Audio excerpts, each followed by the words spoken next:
اسم قناتك ممكن ينجحك او يدمر قناتك، واغلب الناس مختارة غلط. النهاردة هخليك تختار اسم قناتك بالذكاء الاصطناعي وبطريقة سهلة ومن غير اي تعقيد، ويلا بينا نبدأ الفيديو.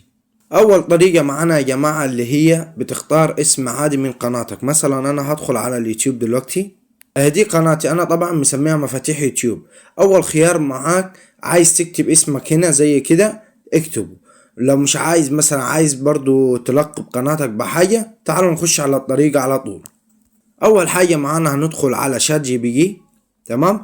بعد كده هيفتح معانا بالواجهة دي، هنكتب له ايه هنا؟ هنكتب له عايزين، تمام، اسم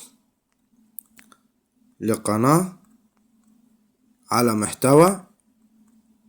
شوف انت المحتوى بتاعك ايه واكتب هنا، سواء طبخ، سواء تعليمي، سواء جيمنج، سواء كورة، سواء اي حاجة تكتب هنا. انا هخليها جيمنج، تمام، ويكون جذاب، تمام، وتبعت كده. زي ما انت شايف كده خلال ثانيتين هيجيب لك اسامي كتير. مثلا لو انت عايز باسمك تقول له مثلا تكتب اسمك، اكتب لي مثلا كذا، تمام، باسم كذا، فعلى طول هتلاقيه على طول جاب لك كلام. زي ما انت شايف جيمنج بالعقل، العاب خطيرة، امير جيمنج، عالم الجيمنج، زي ما انت شايف، واسماء بالانجليزي كمان، تمام، واسماء سريعة وسهلة الحفظ كمان. يعني جايب لك حاجات جامدة، يعني يعتبر محدش هيجيب لك الاسامي دي. مثلا عايزين نقول له مثلا محتوى ديني مثلا، تمام، اهو زي ما انتوا شايفين على طول هيبدأ محتوى ديني. اسماء عربية مباشرة، بص، اسماء قصيرة وجذابة، اسماء شبابية، زي ما انت شايف على طول هيجيب لك الاسامي. مثلا عايزين محتوى طبخ مثلا، محتوى طبخ، طبخ، تمام، وهنبعت كده. بص اهو اسماء عربية، على طول هيجيب لك كلام بسهولة، على طول من غير اي تعقيد هيجيب لك كل الاسامي.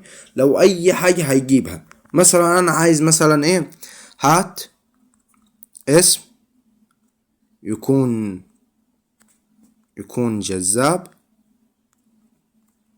على اسمي. هتكتب اسمك هنا، مثلا انا اسمي امير، هكتب اسمي امير ومحتوى جيمنج، تمام، وهتبعت كده. بص ادي اسماء بسيطة واحترافية، امير بيليه، زي ما انت شايف كل حاجة بالانجليزي، تمام. شايف عايز مثلا بالعربي، خليه بالعربي، تمام. بص كده، شوف تلقائيا على طول هيخلوه لك بالعربي. بص شايف كل دي اسماء تقدر تحطها على اليوتيوب وتكتب منها اسمه ده، وتعمل منها قناة جديدة واسامي جديدة وكل حاجة جديدة.